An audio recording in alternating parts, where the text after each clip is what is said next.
എഫക്റ്റിനെ കുറിച്ച് നമ്മൾ കഴിഞ്ഞ ക്ലാസ്സിൽ ഡിസ്കസ് ചെയ്ത് കഴിഞ്ഞു. ഇനി നമ്മൾ ആ ചാപ്റ്ററിന്റെ അടുത്ത ഒരു ചെറിയ സെക്ഷനിലേക്ക് പോകും. ഡി ബ്രോയുടെ matter wave de Broglie hypothesis, അതാണ് നമ്മൾ ഇനി പറയാൻ പോകുന്നത്. അപ്പോൾ നമുക്ക് ഡി ബ്രോയുടെ ഹൈപ്പോത്തിസിസ് നോക്കാം.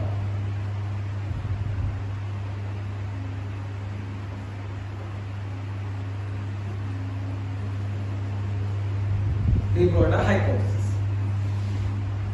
ഓക്കെ, നമുക്ക് എല്ലാവർക്കും അറിയാം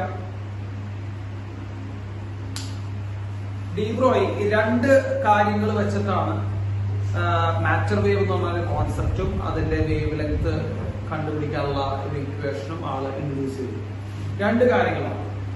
അതിൽ ഒന്നാമത്തെ കാര്യം എന്ന് പറയുന്നത് energy equal to F C square എന്ന് പറഞ്ഞ ഇക്വേഷൻ പറഞ്ഞാൽ energy equal to F C square അറിയാം. നമുക്ക് എനർജി മാസ് ഈക്വലൻസ് ആണ്. അതായത് മാസിനെ നമുക്ക് എനർജി ആക്കിയിട്ട് കൺവേർട്ട് ചെയ്യാൻ പറ്റും, തിരിച്ച് എനർജിനെ നമുക്ക് മാസ് ആക്കിയിട്ടും കൺവേർട്ട് ചെയ്യാൻ പറ്റും. അതാണ് എനർജി മാസ് ഈക്വലൻസ് എന്ന് പറഞ്ഞാൽ E equal to F C square എന്ന് പറഞ്ഞ ഇക്വേഷൻ.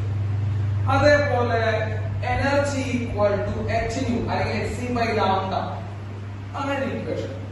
ഇത് നമ്മുടെ ലൈറ്റ് ഇലക്ട്രോമാഗ്നറ്റിക് വേവിനാണ് ഈ ഇക്വേഷൻ യൂസ് ചെയ്യുക. സാധാരണ ഇലക്ട്രോമാഗ്നറ്റിക് വേവിനാണ് E equal to H C by lambda എന്ന ഇക്വേഷൻ യൂസ് ചെയ്യുക.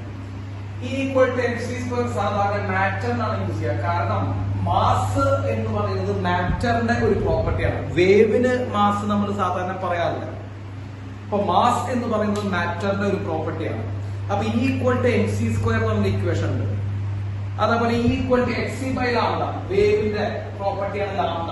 അപ്പൊ E equal H C by lambda സാധാരണ നമ്മൾ വേവിന്റെ എനർജി കണ്ടുപിടിക്കാനുള്ള ഇക്വേഷൻ പറഞ്ഞു. അങ്ങനെ മാറ്ററിനും വേവിനും എന്തുണ്ട് മക്കളെ? രണ്ട് എനർജിക്ക് രണ്ട് ഇക്വേഷൻസ് ഉണ്ട് അല്ലെ? എനർജിക്ക് രണ്ട് ഇക്വേഷൻസ് ഉണ്ട്. അപ്പൊ ഇത് മാറ്റർ നമ്മൾ യൂസ് ചെയ്യുന്നത്, നമ്മൾ വേവ് യൂസ് ചെയ്യും. ഡി ബ്രോ എന്ത് ചെയ്യുന്നു ചോദിച്ചു കഴിഞ്ഞാൽ രണ്ടും എനർജിയാണ്. അപ്പൊ എന്ത് ചെയ്യും? ആളൊന്ന് കമ്പയർ ചെയ്യും. കമ്പയർ ചെയ്യുമ്പോൾ എന്ത് സംഭവിച്ചു എന്ന് വെച്ച് കഴിഞ്ഞാൽ മക്കളെ നമുക്കറിയാം M C square equal to H C by lambda. അതായത് രണ്ട് എനർജിയുടെ ഇക്വേഷൻസ് ആവുന്ന കമ്പയർ ചെയ്യും. അപ്പൊ M C square equal H C by lambda, ഒരു സി വരികയാണ്. Lambda equal to H by M C എന്ന ആളെ lambda equal to H by M C എന്ന ആളെ ആദ്യം നിന്ന് ആളെന്ന് ചെയ്ത് പറഞ്ഞാൽ lambda equal to H by M V. മക്കളെ സി മാറിയിട്ട് സി എന്ന് പറഞ്ഞാൽ വെലോസിറ്റി ഓഫ് ലൈറ്റ് ആണ്. സാധാരണ പാർട്ടികളിലേക്ക് വരുമ്പോൾ lambda equal to H by M V എന്ന് പറയുന്ന ഇക്വേഷൻ. ഇതാണ് ഡി ബ്രോയുടെ equation, lambda equal to H by M V. മക്കളെ ഇത് കണ്ടുപിടിക്കാനുള്ള കാരണം എന്താണെന്ന് വെച്ച് കഴിഞ്ഞാൽ നമ്മള് ആൽബർട്ട് ഐൻസ്റ്റീൻ ഫോട്ടോ ഇലക്ട്രിക് ഇക്വേഷന്റെ എക്സ്പ്ലനേഷന് ശേഷം ആൽബർട്ട് ഐൻസ്റ്റീൻ പറഞ്ഞു ലൈറ്റിന്റെ പാർട്ടിക്കിൾ നാച്ചർ ആണ് ഫോട്ടോ ഇലക്ട്രിക് എഫക്റ്റിന് കാരണക്കാരനാണ്. അതായത് ലൈറ്റിന്റെ പാർട്ടിക്കിൾ നമ്മൾ ഫോട്ടോൺ എന്നാ വിളിച്ച ഈ ഫോട്ടോൺ ചില മെറ്റൽസിൽ വന്ന് തട്ടി ഇൻസിഡന്റ് ചെയ്ത് കൊളീഷൻ നടത്തി ആ ഫോട്ടോണിന്റെ കയ്യിലുള്ള എനർജി ഇലക്ട്രോണിന് കൊടുത്ത് ഇലക്ട്രോൺ എന്ത് ചെയ്യുന്നു? അതിൽ നിന്ന് പുറത്തിറങ്ങി പോകുന്ന പ്രോസസ്സാണ് ഫോട്ടോ ഇലക്ട്രിക് എഫക്റ്റ്. അപ്പൊ ഫോട്ടോ ഇലക്ട്രിക് എഫക്റ്റ് നടക്കണമെങ്കിൽ ലൈറ്റിന്റെ പാർട്ടിക്കിൾ നാച്ചറിലൂടെ നടത്താൻ പറ്റും. അതേസമയം ലൈറ്റ് കാണിക്കുന്ന ഇന്റർഫറൻസ്, ഡിഫ്രാക്ഷൻ, റിഫ്ലക്ഷൻ, റിഫ്രാക്ഷൻ ഒക്കെ ലൈറ്റിന്റെ വേവ് തിയറി വെച്ച് നമുക്ക് എന്ത് ചെയ്യാൻ പറ്റും മക്കളെ? എക്സ്പ്ലെയിൻ ചെയ്യാൻ പറ്റും. അപ്പൊ ഇന്റർഫറൻസും ഡിഫ്രാക്ഷനും മെയിൻ ആയിട്ട് ഇന്റർഫറൻസും ഡിഫ്രാക്ഷനും എക്സ്പ്ലെയിൻ ചെയ്യണമെങ്കിൽ ലൈറ്റ് വേവ് ആയിരിക്കും. അതേസമയം ഫോട്ടോ ഇലക്ട്രിക് എഫക്ട്, അതുപോലെ ക്രോംപ്റ്റൺ എഫക്ട്, അങ്ങനെ ഒരു എഫക്ട് ഉണ്ട്, നമുക്കത് സിലബസിൽ ഇല്ല. ക്രോംപ്റ്റൺ എഫക്ട് അതേപോലുള്ള ഇഫക്റ്റുകൾ നമ്മൾ എക്സ്പ്ലെയിൻ ചെയ്യണമെങ്കിൽ ലൈറ്റ് പാർട്ടിക്കിൾ ആയിരിക്കണം. അങ്ങനെയാണ് ആൽബർട്ട് ഐൻസ്റ്റീന്റെ മുമ്പിലോട്ട് അല്ലെങ്കിൽ ഒരു ക്വസ്റ്റ്യൻ വരുന്നു. ലൈറ്റ് ശരിക്കും എന്താ? പാർട്ടിക്കിൾ ആണോ വേവ് ആണോ? ഇന്റർഫറൻസും ഡിഫ്രാക്ഷനും കാണിക്കണമെങ്കിൽ ലൈറ്റ് വേവ് ആയിരിക്കണം. അതേപോലെ ക്രോംപ്റ്റൺ എഫക്റ്റും ഫോട്ടോ ഇലക്ട്രിക് എഫക്റ്റും കാണിക്കണമെങ്കിൽ ലൈറ്റ് പാർട്ടിക്കിൾ ആണ്. ആക്ച്വലി എന്താണ് ലൈറ്റ് എന്നുള്ള ഒരു ചോദ്യം ആൽബർട്ട് ഐൻസ്റ്റീന്റെ മുമ്പിൽ വന്നപ്പോൾ ആൽബർട്ട് ഐൻസ്റ്റീൻ പറഞ്ഞു ലൈറ്റിന് ഡുവൽ നേച്ചർ ഉണ്ട് എന്ന് പറയുമ്പോൾ ലൈറ്റ് രണ്ടുമാണ്, അതായത് പാർട്ടിക്കിളും ആണ് അതേപോലെ വേവ് ആണ്. അപ്പൊ ലൈറ്റിനെ നമുക്ക് പാർട്ടിക്കിൾ ആയിട്ടും ട്രീറ്റ് ചെയ്യാൻ പറ്റും, ലൈറ്റ് നമുക്ക് വേവ് ആയിട്ടും ട്രീറ്റ് ചെയ്യാൻ പറ്റും. അങ്ങനെയാണ് ആൽബർട്ട് ഐൻസ്റ്റീൻ അതിനെ കണ്ടുപിടിച്ചത്. അപ്പൊ അത് കേട്ടതിന് ശേഷം ഡി ബ്രോയ്ക്ക് ഒരു സംശയമാണ് നാച്ചുറൽ ലവ് സിമെട്രി. അതായത് പ്രകൃതി എപ്പോഴും സിമെട്രിയെ സ്നേഹിക്കുന്നു പ്രകൃതി എന്ന് പറഞ്ഞു കഴിഞ്ഞാൽ ഇവിടുന്ന് അങ്ങോട്ടുണ്ടെങ്കിൽ അവിടുന്ന് ഇങ്ങോട്ടും ഉണ്ടാവും. ഓക്കെ, അപ്പൊ വേവ് ആണ് എന്ന് നമ്മൾ അതുപോലെ വിചാരിച്ചു പോകാം. വേവിന്റെ ക്യാരക്ടർ കാണിച്ചിരുന്ന ലൈറ്റിന് പാർട്ടിക്കിളിന്റെ ക്യാരക്ടർ ഉണ്ടെന്ന് ആൽബർട്ട് ഐൻസ്റ്റീൻ പറഞ്ഞപ്പോ ഡീബ്രോയ്ക്ക് സ്വാഭാവികമായിട്ടും ഒരു സംശയം വന്നു. നമ്മൾ പാർട്ടിക്കിളാന്ന് വിചാരിക്കുന്ന സാധനങ്ങൾക്ക്, അതായത് പാർട്ടിക്കിളാന്ന് വിചാരിക്കുന്ന ഇലക്ട്രോൺ, ന്യൂട്രോൺ അതേപോലുള്ള സാധനങ്ങൾക്ക് വേവ് ക്യാരക്ടർ ഉണ്ടായിക്കൂടെ? അതായത് ഒരു പാലറ്റ് അങ്ങോട്ടും ഇങ്ങോട്ടും വേണം, അതാണ് സിമെട്രി. മച്ച മലയാളത്തിന് പറയുമ്പോൾ അതാണ് മക്കളെ സിമെട്രി. ഒരു പാലറ്റ് അങ്ങോട്ടും ഇങ്ങോട്ടും ഉണ്ടാവണല്ലോ. അപ്പോ വേവ് ആണെന്ന് നമ്മൾ വിചാരിച്ച ലൈറ്റിന് പാർട്ടിക്കിളിന്റെ ക്യാരക്ടർ ഉണ്ട് എന്നതുപോലെ പാർട്ടിക്കിൾ ആണെന്ന് നമ്മൾ വിചാരിക്കുന്ന ഇലക്ട്രോൺ, ന്യൂട്രോൺ, ആൽഫ അതേപോലുള്ള സാധനങ്ങൾക്കൊക്കെ വേവിന്റെ ക്യാരക്ടർ ഉണ്ടായിക്കൂടെ എന്നുള്ളൊരു ചിന്ത ഡീബ്രോയ്ക്ക് വന്നു. അങ്ങനെ ഡീബ്രോയ് ആ ചിന്ത അങ്ങനെ കൊണ്ട് നടക്കുമ്പോഴാണ് എനർജിയുടെ ഇക്വേഷൻസ് അയാളുടെ മുമ്പിൽ പറഞ്ഞത്. അപ്പൊ equal to mc² equal to fc/λ എന്നുള്ള ഇക്വേഷൻസ് വരുന്നു. അതുപോലെ നമ്മൾ എനർജി സാധാരണ വേവിന് നമ്മൾ പറഞ്ഞു hc/λ ഇക്വേഷൻ വെച്ചിട്ടാണ്. അതേ എനർജി ഈക്വൽ ടു mc² മാറ്ററിന്റെ ഇതിലേക്കും വരുന്നു. അപ്പോൾ ആൾക്ക് ഏകദേശം മനസ്സിലായി എനർജി വേവിന് മാറ്ററിന് അസോസിയേറ്റ് ചെയ്തിരിക്കുന്നു. അപ്പൊ ആൾ എന്ത് ചെയ്തു, അതിനെ രണ്ടും കൂടി ക്ലബ് ചെയ്ത് അയാൾ ഉണ്ടാക്കിയ ഇക്വേഷൻ നമ്മുടെ ഡീബ്രോയുടെ ഹൈപ്പോതെസിസ് ആണ് λ ഈക്വൽ ടു h/u. സോ എല്ലാ പാർട്ടിക്കിളിനെയും അസോസിയേറ്റ് ചെയ്ത് ഒരു വേവ് നിലനിൽക്കുന്നു എന്നാണ് ഡീബ്രോയ് പറഞ്ഞത്. ആ വേവിന്റെ വേവ് ലെങ്ത് കണ്ടുപിടിക്കാനുള്ള ഇക്വേഷൻ ആണ് λ ഈക്വൽ ടു h/mv എന്ന് പറയുന്ന ഇക്വേഷൻ നമ്മൾ യൂസ് ചെയ്യേണ്ടത്. അല്ലെങ്കിൽ മക്കളെ λ ഈക്വൽ ടു h/p. നമുക്കറിയാം mv എന്നതിന് പകരം നമുക്ക് p, അതായത് മാസ് വെലോസിറ്റി എന്ന മൊമെന്റം നമുക്ക് കൊടുക്കാം. അതേപോലെ λ ഈക്വൽ ടു നമ്മുടെ മൊമെന്റത്തിന് പകരം √2m ഇൻടു കൈനറ്റിക് എനർജി എന്ന് കൊടുക്കാം. √2me four kinetic energy. അപ്പൊ λ ഈക്വൽ ടു h/√2me എന്ന് കൊടുക്കാം.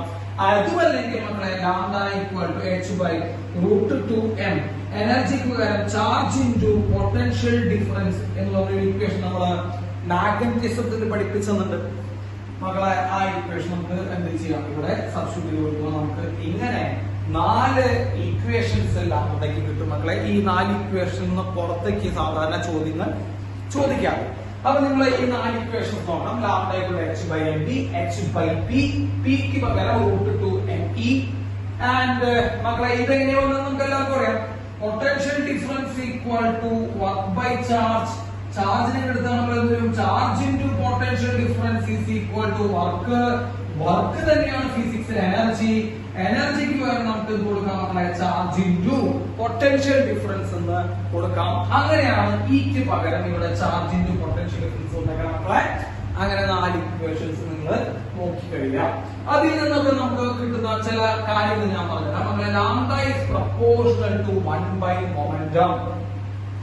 Lambda is proportional to 1/momentum. So the graph between lambda and p is rectangular hyperbola. നിങ്ങൾക്ക് അറിയാം. അപ്പോൾ ഞാൻ പറഞ്ഞു ജസ്റ്റ് നോട്ട് ചെയ്ത് വെച്ചാൽ മതി മക്കളെ. rectangular hyperbola. And lambda is inversely proportional to velocity. So velocity in lambda എന്നുള്ള ഗ്രാഫ് ഇതേപോലെ എന്താ പറയുക rectangular hyperbola. And lambda is proportional to √1/root of energy. Lambda is proportional to 1/root of energy. അങ്ങനെയുള്ള കാര്യങ്ങൾ നോക്കി വെക്കുക. അപ്പൊ ഇതാണ് മക്കളെ ലാംഡയുടെ ഇക്വേഷൻ. അപ്പൊ എല്ലാ മാറ്ററും എല്ലാ പാർട്ടിക്കിൾസിനും ഏത് ക്യാരക്ടർ ഉണ്ട് മക്കളെ? വേവ് ക്യാരക്ടർ ഉണ്ടെന്നാണ് ഡീബ്രോയ് എന്ത് ചെയ്തു പറഞ്ഞ് വരുന്നത്. ഈ 4 ഇക്വേഷൻസ് നോട്ട് ചെയ്ത് വെക്കുക. അത് നമ്മളുടെ റിലേഷൻസ് എന്ത് ചെയ്യാമെന്ന് നോട്ട് ചെയ്യും. ഓക്കെ. അപ്പൊ λ equal to h/mv, λ equal to h/p and λ equal to h/√2me. എന്താ മക്കളെ? Kinetic energy. And λ equal to h/√2m charge into potential difference. Okay. ഇനി നമ്മൾ ഇതിനെ കുറിച്ച് കുറച്ചുകൂടി നമ്മൾ പഠിക്കുമ്പോൾ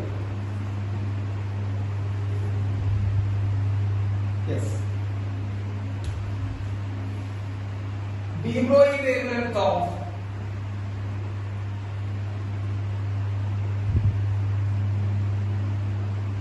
charged particle.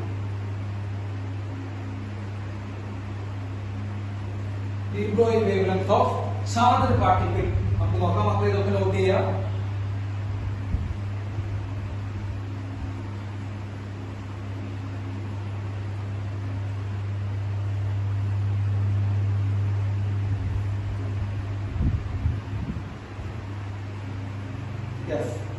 Debroy wavelength of charged particle നമുക്ക് നോക്കാം.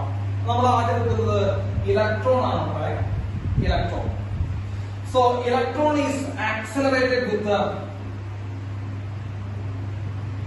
Electron is accelerated with a V potential difference.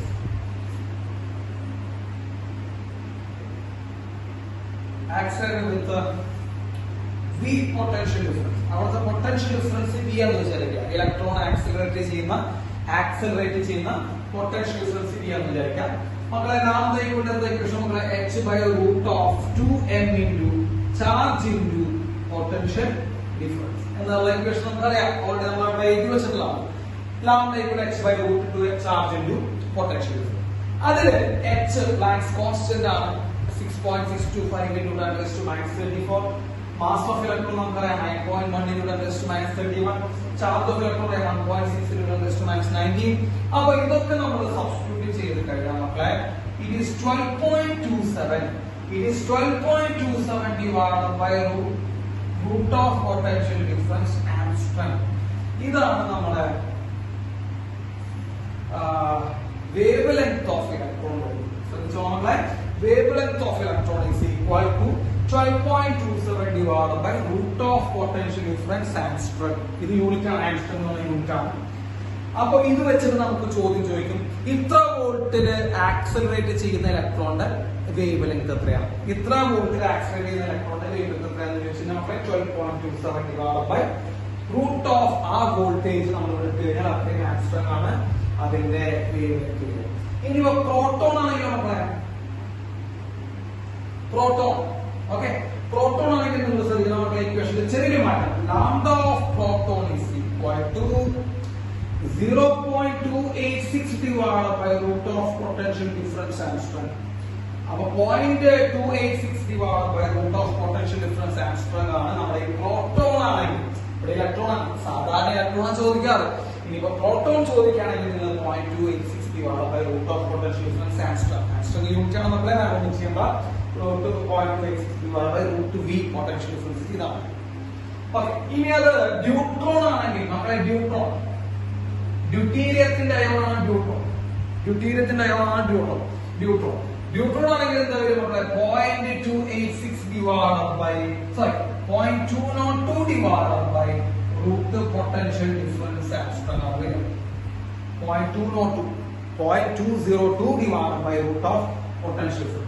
ഇനി ആൽഫ പാർട്ടിക്കിൾ ആണെങ്കിൽ ഇവരൊക്കെ ചാർജ്ഡ് പാർട്ടികളാണല്ലോ. അപ്പൊ alpha particle 0.101 divided by root of potential difference അത്രയും ആംസ്റ്റർ ആണ്. ആൽഫയുടെ ലാംഡ വരിക, ന്യൂട്രോണിന്റെ ലാംഡ വരിക, പ്രോട്ടോണിന്റെ ലാംഡ വരിക, ഇലക്ട്രോണിന്റെ ലാംഡ. ഈ ഇലക്ട്രോണിന്റെ ലാംഡ നമ്മൾ +2 കേട്ട് പരിചയമാണ്. 12.27 divided by root of potential difference and strength എന്നാണ് ഈ ഇലക്ട്രോണിന്റെ ലാംഡ. ബാക്കിയുള്ള കാര്യങ്ങളൊക്കെ ജസ്റ്റ് എന്ത് ചെയ്യാവുന്ന നിങ്ങൾ മനസ്സിലാക്കി വെച്ചാൽ മാത്രം മതി.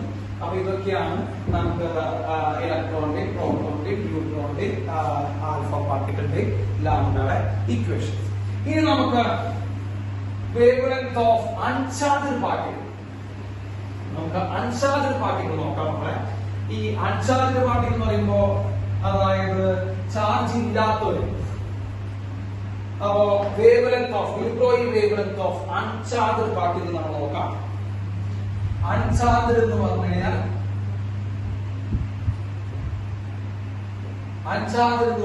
നമ്മുടെ ചാർജ് ഇല്ലാത്തവർ. പ്രധാനമായിട്ടും ചോദിക്കുക ഗ്യാസ് മോളിക്യൂൾസ് ആണ്. അപ്പൊ ഗ്യാസ് മോളിക്യൂൾസിനൊന്നും എന്തില്ല മക്കളെ, നമുക്ക് ചാർജ് ഇല്ല. അപ്പൊ ഗ്യാസ് മോളിക്യൂൾസ് ഒരു സ്പേസിൽ വെച്ചിരിക്കുമ്പോ ടെമ്പറേച്ചറിന്റെ ഇഫക്റ്റ് കാരണം കൊണ്ട് അവർ മൂവ് ചെയ്യുന്നുണ്ടാവും.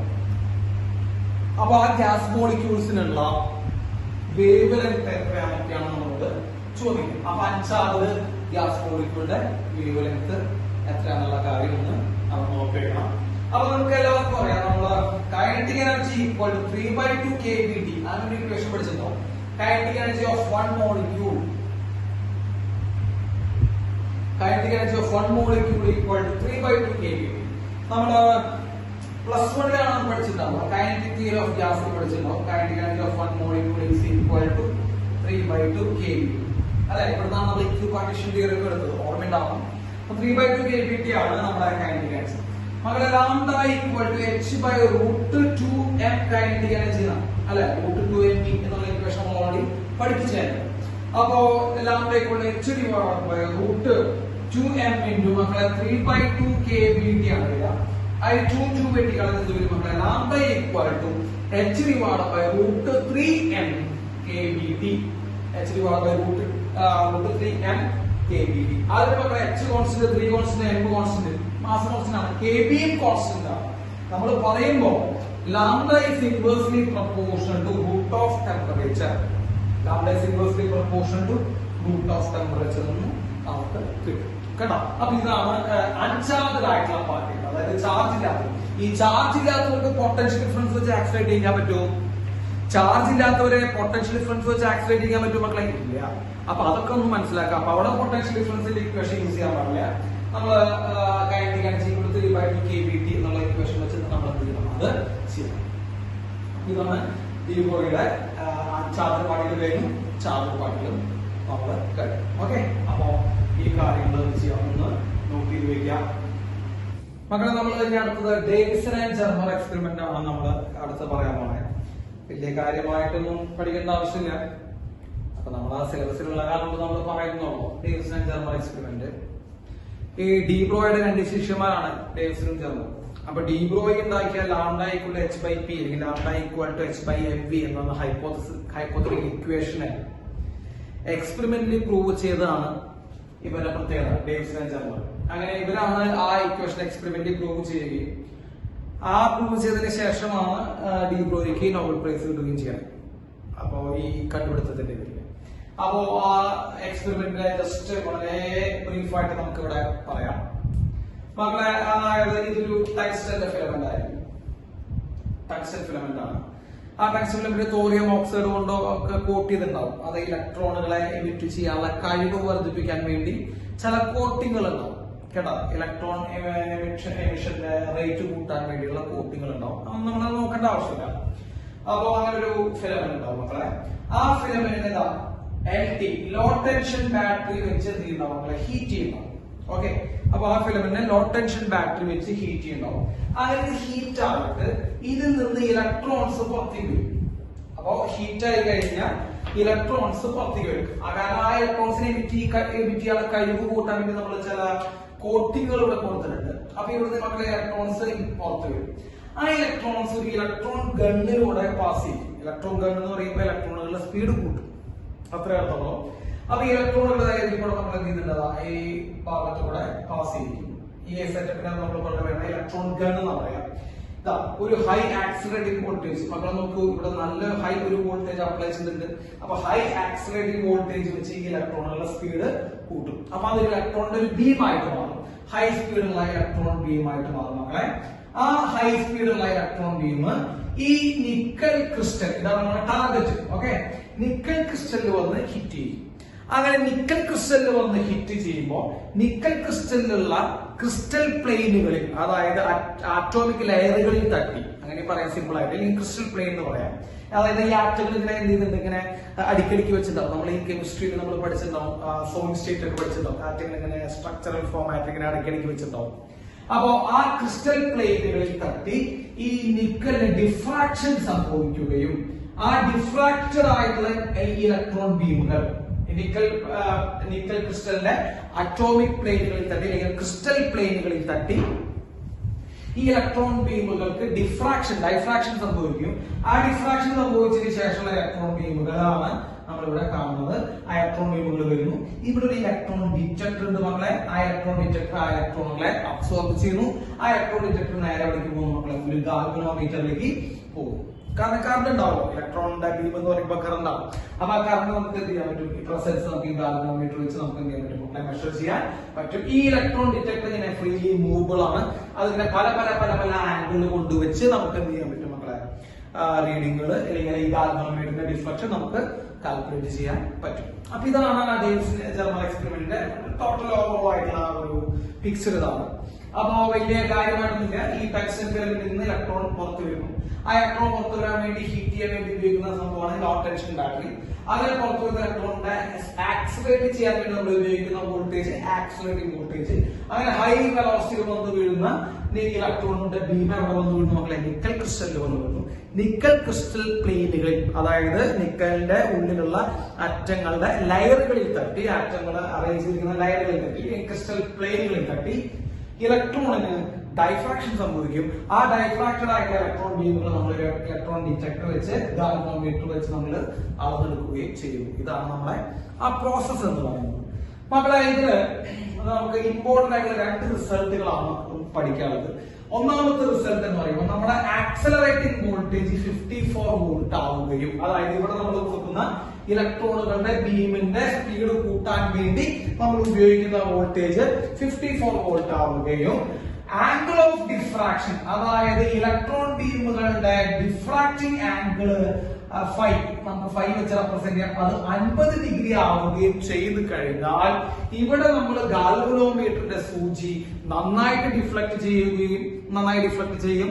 ആ നന്നായി ഗാൽവനോമീറ്ററിന്റെ സൂചി ഡിഫ്ലക്ട് ചെയ്യാൻ നമ്മൾ നടത്തും മക്കളെ അവിടെ ഹൈ ഇന്റൻസിറ്റിയിലെ കറണ്ട് ഉണ്ടാവുകയും ചെയ്തു എന്നാണ് നമ്മൾ പറയുന്നത്.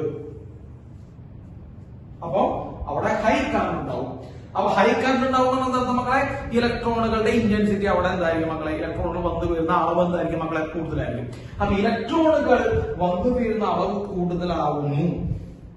എവിടെ തട്ടിയിട്ട് എവിടെ ഡിഫ്രാക്ഷൻ സംഭവിച്ചതിനു ശേഷം നിക്കൽ ക്രിസ്റ്റലില് അറ്റോമിക് ലെയറുകളിൽ ക്രിസ്റ്റൽ പ്ലെയിനുകളിൽ തട്ടി ഡിഫ്രാക്ഷൻ സംഭവിച്ചതിന് ശേഷം ഈ ഡിറ്റക്ടറിലേക്ക് വന്നു വീഴുന്ന എമൗണ്ട് ഓഫ് ഇലക്ട്രോൺ, അല്ലെങ്കിൽ ആ ഡിറ്റക്ടറിൽ നിന്നുണ്ടാവുന്ന കറണ്ട്, അങ്ങനെയും പറയാലോ, ആ എമൗണ്ട് ഓഫ് ഇലക്ട്രോൺ മാക്സിമം ആകുന്ന 2 കണ്ടീഷൻസ് ആണ് മക്കളെ. ഒന്ന് ആക്സിലറേറ്റിംഗ് വോൾട്ടേജ് 54 വോൾട്ട് ആവുകയും, 2 ആ ആംഗിൾ ഓഫ് ഡിഫ്രാക്ഷൻ 50 ഡിഗ്രി ആവുകയും ചെയ്തു കഴിഞ്ഞാൽ നമുക്ക് ഇതേപോലെ ഹൈ ഇന്റൻസിറ്റി ഇലക്ട്രോൺ ബീം ലഭിക്കുമെന്നാണ് നമ്മൾ മനസ്സിലാക്കുന്നത്. ഓക്കെ, ഇതാണ് അവരുടെ റിസൾട്ട്. ഇത്രയും റിസൾട്ട് നമുക്ക് അവർക്ക് കിട്ടിയത്. ഓക്കെ, അങ്ങനെ അവര് ചെയ്തു മക്കളെ, ഈ ആംഗിൾ ഓഫ് ഡിഫ്രാക്ഷൻ വെച്ച് അവര് ബ്രാഗ്സ് ഫോർമുല, അങ്ങനെ ഫോർമുല 2D sin θ = n എന്നുള്ള ബ്രാഗ്സ് ഫോർമുല വെച്ച് അവരെന്ത് ചെയ്യുന്നു, ഒരു ലാംഡ വിളിക്കുന്ന ഇലക്ട്രോണിന് കറസ്പോണ്ടിങ് ആയിട്ടുള്ള ഒരു ലാംഡ വിളിക്കുന്നു. ആ ലാംഡയും നമ്മുടെ ഡീബ്രോയുടെ 54 വോൾട്ട് വെച്ച് കിട്ടുന്ന ലാംഡയും മക്കൾ എന്ത് വരുന്നു, ഈക്വൽ ആയി വരുമ്പോൾ അവർക്ക് മനസ്സിലാവുന്നു ഡീബ്രോയി പറഞ്ഞത് ശരിയാണെന്ന് അവര് പ്രൂവ് ചെയ്യുന്നു.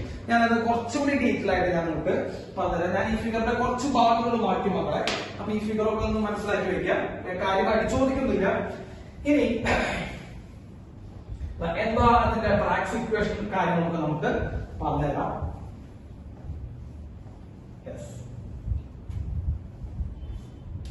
ബ്രാഗ്സ് ഇക്വേഷൻ കാര്യങ്ങൾ പറഞ്ഞുതരാം മക്കളെ. ഇത് ആറ്റമാണ് വിചാരിക്കുക, നിക്കലിന്റെ ആറ്റങ്ങൾ.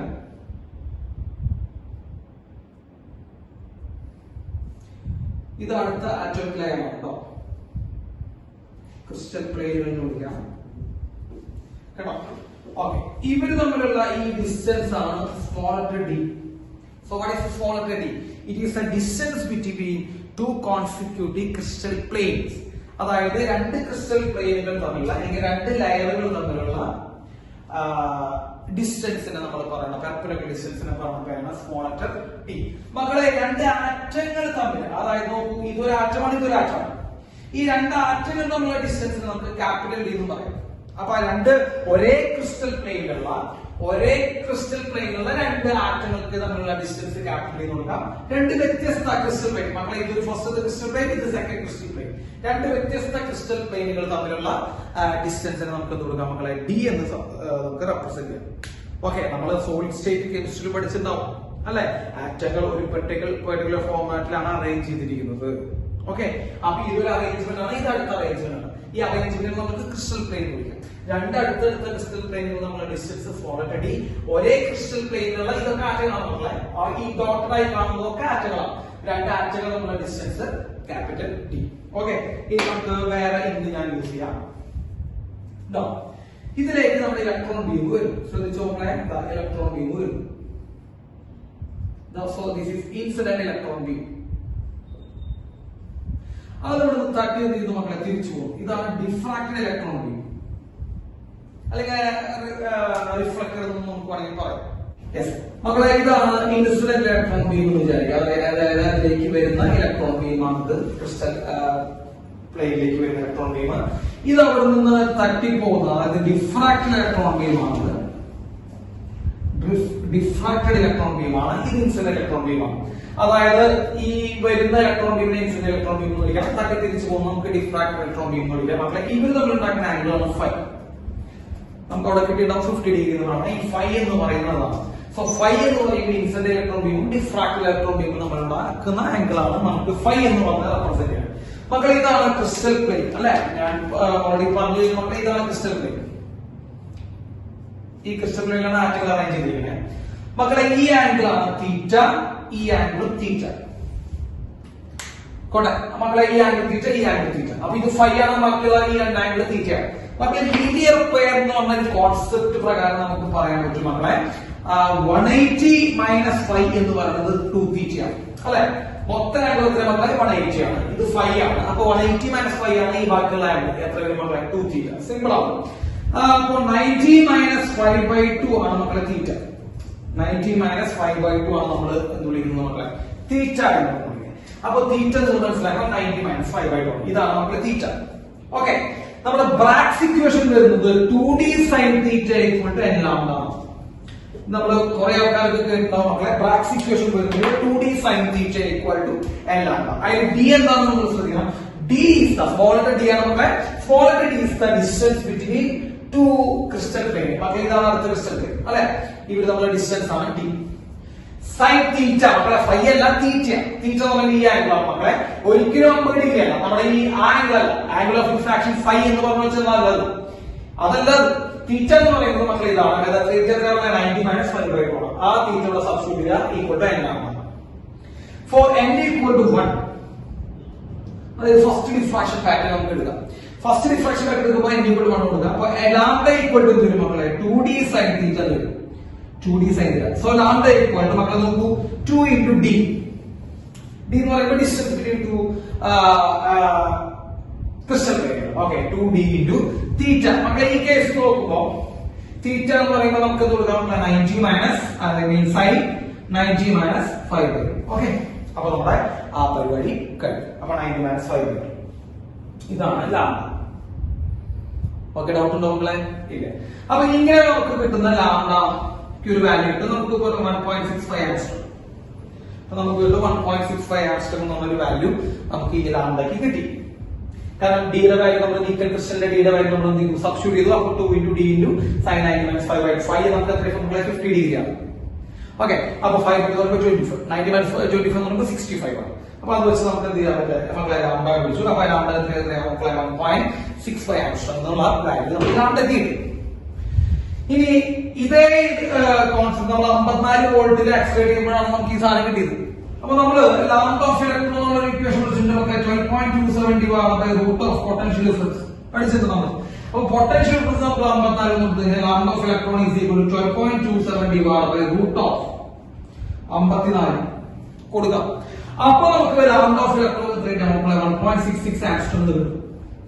അപ്പൊ നിങ്ങൾ ആലോചിച്ച് മക്കളെ ഇവിടെ കിട്ടിയ 1.6 ബ്രാക്സ് ഇക്വേഷൻ വെച്ച് കിട്ടിയ ലാംഡയും ഡി ബ്രോയിഡ് ഇക്വേഷൻ കിട്ടി വെച്ച ലാംഡയും എന്ത് സംഭവിച്ചു മക്കളെ ഈക്വൽ ആയി വന്നു. അങ്ങനെ ബ്രാക്സ് ഇക്വേഷൻ കിട്ടിയ ലാംഡയും ഡി ബ്രോയിഡ് ഇക്വേഷൻ കിട്ടിയ ലാംഡയും ഈക്വൽ ആയി വന്നപ്പോൾ എന്ത് സംഭവിച്ച നമ്മൾ ഡി ബ്രോയ് ശരിയാണെന്ന് നമ്മൾ എന്ത് ചെയ്തു പറയുന്നു. അങ്ങനെയാണ് ഡി ബ്രോയുടെ ഹൈപ്പോത്തസിസ് ശരിയാണെന്നും അങ്ങനെയാണ് ഡി ബ്രോയ്ക്ക് നോർമലൈസ് ചെയ്തത്. ഓക്കെ, അത് തെളിയിച്ചത് ഡേവിസൺ ആൻഡ് ജെർമർ. അപ്പൊ ബ്രാക്സ് ഇക്വേഷൻ മക്കളെ ഈ equation Braggs equation Braggs equation പറയുന്നത് 2d sin θ equal to n ആണ്. എന്തൊക്കെ കാര്യങ്ങളും വളരെ വ്യക്തമായി നോട്ട് ചെയ്ത് വെക്കണം മക്കളെ. 2d sin θ equal to n ആണ്. അതിൽ d എന്ന് പറയുന്നത് രണ്ട് ക്രിസ്റ്റൽ പ്ലെയിനുകൾ തമ്മിൽ ഉണ്ടാക്കുന്ന ഡിസ്റ്റൻസ് ആണ്, പെർപെൻഡിക്കുലർ ഡിസ്റ്റൻസ് d. θ എന്ന് പറയുന്നത് മക്കളെ ആംഗിൾ ഓഫ് ഡിഫ്രാക്ഷൻ അല്ല, ഈ ആംഗിൾ ആണ് θ. അതായത് ഇൻസിഡന്റ് ബീം നമ്മുടെ ക്രിസ്റ്റൽ ലാറ്റിസ് നമ്മൾ ഉണ്ടാക്കുന്ന ക്രിസ്റ്റൽ പ്ലെയിൻ നമ്മൾ ഉണ്ടാക്കുന്ന ആംഗിൾ ആണ് θ. ഇപ്പൊ 2d sin θ equal to n ആണ്. അതായത് ബ്രാക്സ് ഇക്വേഷൻ ഇങ്ങനെ വരാറ് മക്കളെ d sin phi equal to n ആണ്. അങ്ങനെ ഇക്വേഷൻ പറയാറുണ്ട്. Capital D sin phi teacher നമ്മളെ sin phi equal to n ആണ്. ക്യാപിറ്റൽ D എന്ന് പറയുമ്പോൾ നോക്കൂ രണ്ട് ആറ്റങ്ങൾ നമ്മൾ distance capital D into sin phi. Okay, sin phi equal to n lambda എന്ന് പറഞ്ഞ ഇക്വേഷൻ നമ്മൾ ബ്രാക്സ് ഇക്വേഷൻ ആയിട്ട് പറയാറുണ്ട്. ഇതാണ് സാധാരണ കാണാം 2d sin θ equal to n lambda അല്ലെങ്കിൽ d sin phi equal to n lambda. ഏത് വെച്ചാൽ നമുക്ക് കിട്ടുന്ന ലാംഡ 1.65 ആംസ്റ്റർ ആയിരിക്കും. 54 വോൾട്ട് വെച്ച് നമ്മൾ ആക്സിലേറ്റ് ചെയ്യണം. അപ്പൊ അവിടെ വെച്ച് നമ്മൾ ഡി ബ്രോയിഡ് ഇക്വേഷൻ വെച്ച് കിട്ടുന്ന ഇലക്ട്രോണും 1.66 ആംസ്റ്റർ ആയിരിക്കും. ഇവർ തമ്മിൽ എന്ത് വരുന്നു മക്കളെ ഭയങ്കര അധികം അടുത്ത് വരുന്നു രണ്ട് വാല്യൂസും. അത് കാരണം ഡി ബ്രോയിഡ് നമ്മൾ ശരിയാണെന്ന് പറയാം. ഓക്കെ, ഇതാണ് ഡേവിസൺ ആൻഡ് ജെർമർ എക്സ്പെരിമെന്റ്. പല ആൾക്കാർക്കും ഈ 2D സൈൻ വേയുടെ കറക്റ്റ് ആയിട്ടുള്ള അർത്ഥം അറിയില്ല, എന്തൊക്കെ കാര്യങ്ങൾ അറിയില്ല, അതൊക്കെ പറഞ്ഞിട്ടുണ്ട്. നമ്മൾ നോട്ട് ചെയ്ത് വെക്കുക. ഡി എന്താവുന്നുണ്ട്, തീറ്റ എന്താവുന്നുണ്ട്, ലാംഡ വേവ് ലെങ്ത് നമുക്കറിയാം. ഇനി ക്യാപിറ്റൽ ഡി സൈൻ ഫൈ, അതിൽ ഫൈ എന്നുള്ളത് ആ ഫൈ ഡിഫ്രാക്ഷൻ ആംഗിൾ ആണ്. ഓക്കെ, ഫൈ ക്യാപിറ്റൽ ഡി എന്ന് പറയുമ്പോൾ രണ്ട് ആറ്റങ്ങൾ തമ്മിലുള്ള ഡിസ്റ്റൻസ് ഒരേ ക്രിസ്റ്റൽ പ്ലെയിനിൽ. സ്മോൾ ഡി എന്ന് പറയുമ്പോൾ എന്താണ്, നമുക്ക് രണ്ട് ക്രിസ്റ്റൽ പ്ലെയിനിൽ നിന്നുള്ള ഡിസ്റ്റൻസ്. ഓക്കെ, അപ്പൊ ഈ കാര്യങ്ങളൊക്കെ എന്ത് ചെയ്യാൻ ഒന്ന് നോട്ട് ചെയ്ത് വെക്കാം.